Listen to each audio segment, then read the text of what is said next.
Hello YouTube, El Mosley Show up here, and I have for you guys today an insanely good, close, awesome Yu battle. Like, this is easily one of the best battles I've ever had. As you can see, the battle is kind of old because me and my opponent both have Mega Medicham and he has a Starmie. I believe this battle is about a week and a half old.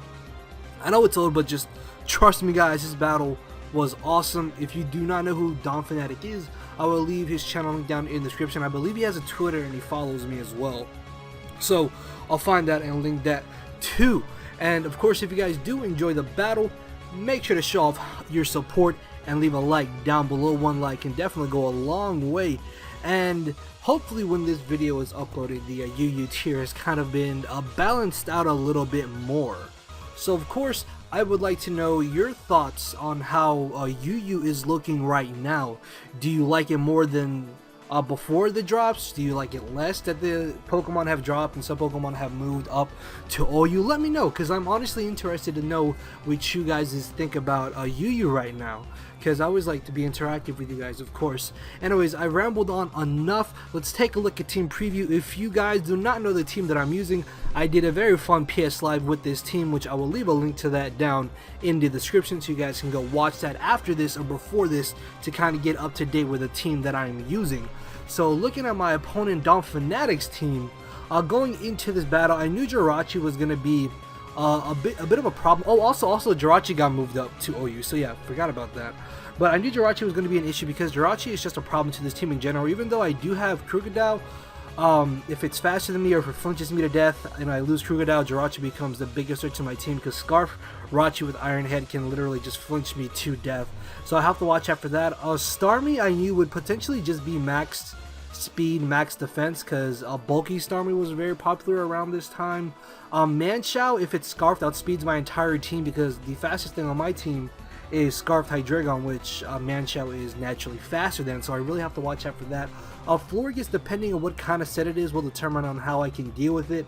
And his Medicham, so long as I have my Crobat and my Cresselia, Medicham should honestly not be a problem whatsoever. Then his Krookodile really isn't that big of an issue to my team, because Cresselia can live anything he wants to go for. Crobat can take it on pretty well, and then Medicham can OHKO it. Hydreigon can also OHKO it with Draco, and just, yeah, Krookodile was not really anything I was worried about. So yeah, going into the battle, Jirachi and Manchow are the two things that I'm really concerned about. Florges, depending on what kind of set he is, could also be a problem. So yeah, with that being said guys, let's get this started. So we are both going to be leading off with our Mega Medichams. We're going to go ahead and both Mega Evolve, as I'm going to be able to hit him up with the Fake Out first. And the fact that I hit him with Fake Out first has me thinking there's a chance he does not have the Fake Out of his own, which is going to be very good for me. So that's some nice information to have. Then again, there's a chance he could have Fake Out, so I'll have to watch out for that too.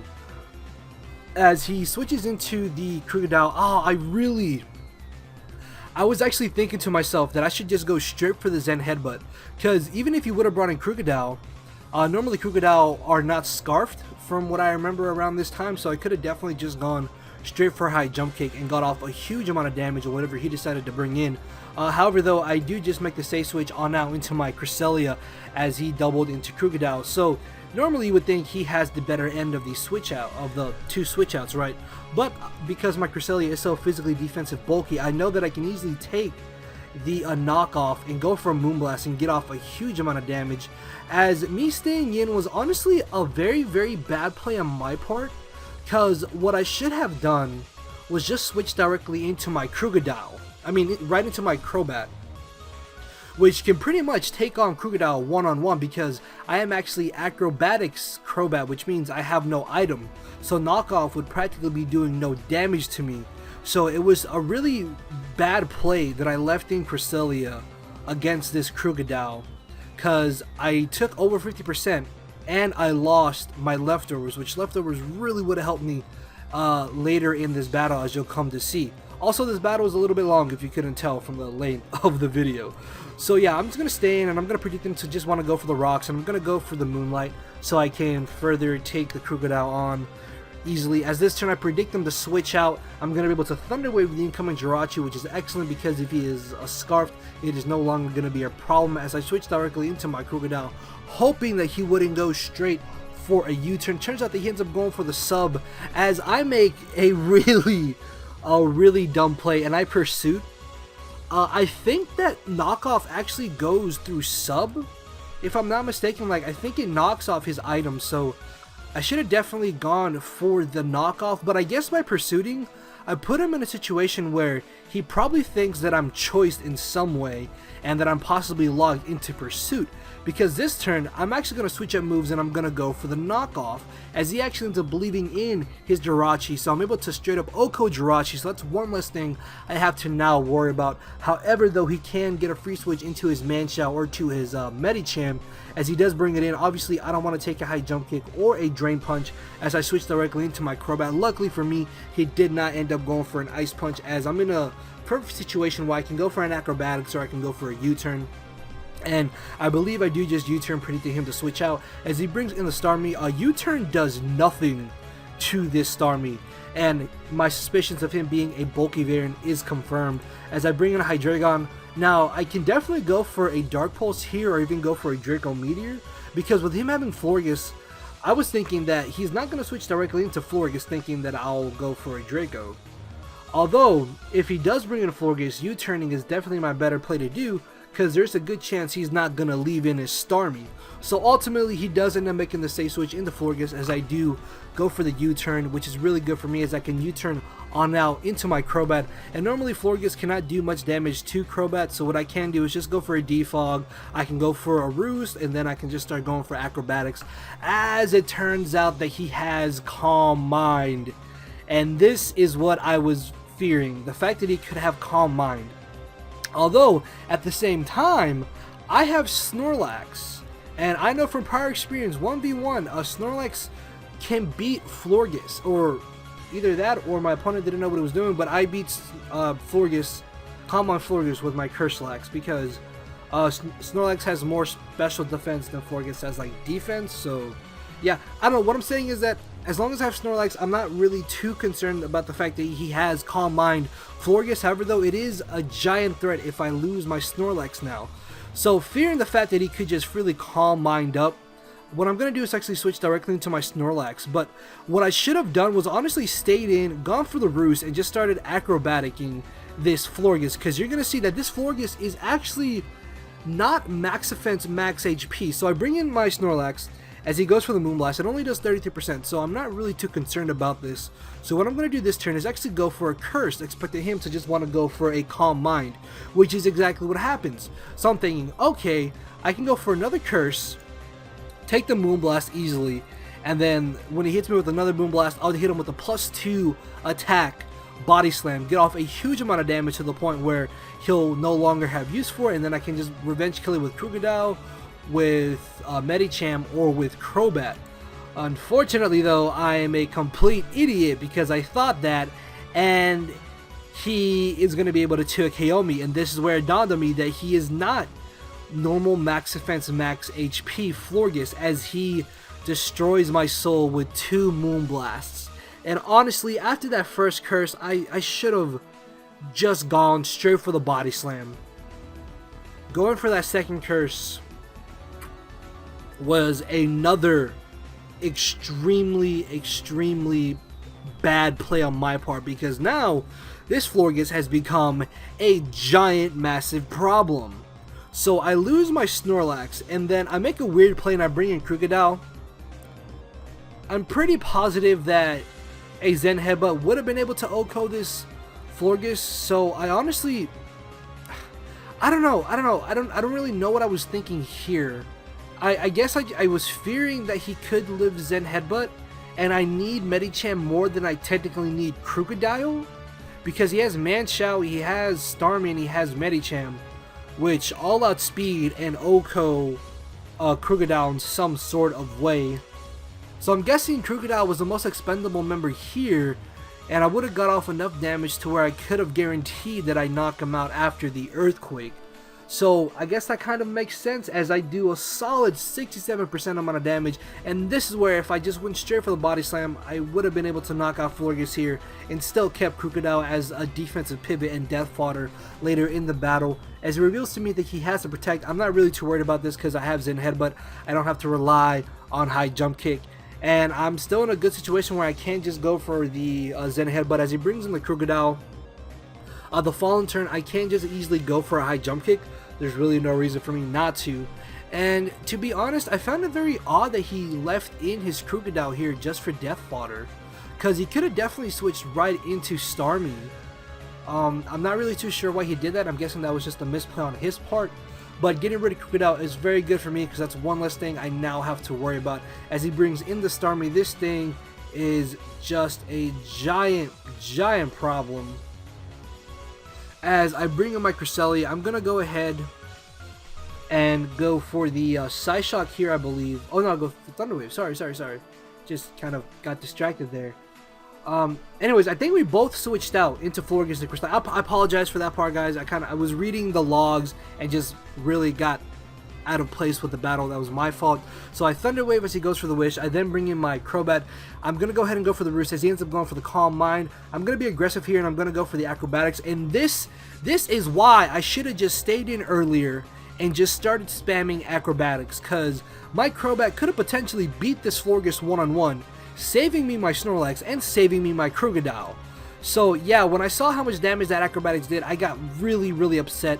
As he goes for the Calm Mind, I'm going to go for the Acrobatics again. I really have no reason not to, as he's going to end up going for the Moonblast, doing a pretty solid chunk of damage, but nothing to the point where I'm going to be scared because I do outspeed him anyways.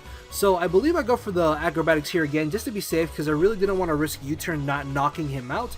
As he brings in the Starmie, I'm going to go for U-turn again. I get pretty lucky and I get a crit, which is nice. However, though, I believe he does just end up going for the safe Recover. No, he actually goes for Scald. Okay. Yeah, I think him going for Recover there would have been the better play. Then again, he could have possibly burned my Hydreigon if I decided to bring that in, as he pretty much gets a free Recover on my Cresselia, considering the fact that he is faster than me and Moonblast is only doing about 22% amount of damage to him.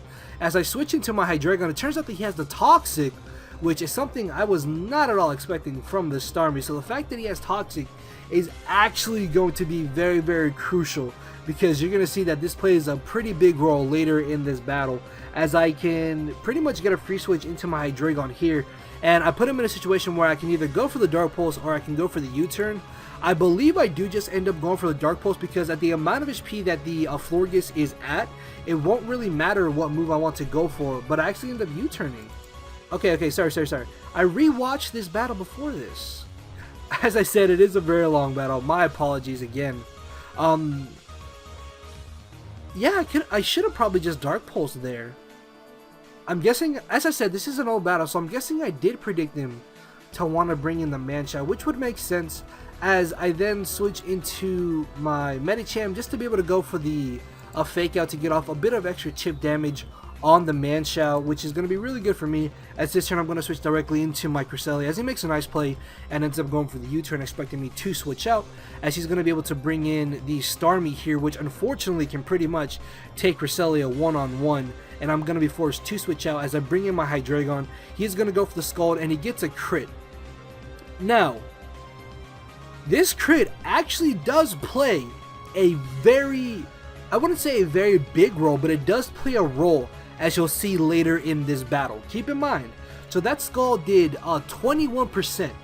Keep in mind, keep that in mind, as I'm still Toxic. So here I believe I do just end up going for the Dark Pulse, as I catch the incoming Manshot when it lives on 6%, and oh, that was so frustrating, because getting rid of this Manshot would have been so beneficial to me in this battle, as I'm forced to bring in my Cresselia here. He can now U-turn on now into the Starmie and put me in a situation where I'm forced to go for the Moonlight, and he can pretty much get off a free Toxic on my Cresselia. And if I had leftovers and I didn't misplay with Cresselia very early on in the battle, I wouldn't be as worried about Toxic. Unfortunately though, because I don't have that extra 6% HP every turn from leftovers, it's making my Cresselia a lot easier for him to beat one-on-one. So I'm just going to stay and try to keep my Cresselia at as good amount of HP as I can as I switch right into my Hydreigon as he ends up going for another Scald. And much like earlier, I'm in a situation where I can either go for a Dark Pulse or I can go for a U-turn. And I believe I do just a Dark Pulse here as I'm able to knock out the incoming Florges. Unfortunately though, after this turn of Toxic, I'm down to one final turn with Hydreigon. Which means, unless I bring in a Hydreigon to U-turn, I'm going to die when I either go for a Dark Pulse or a Draco Meteor.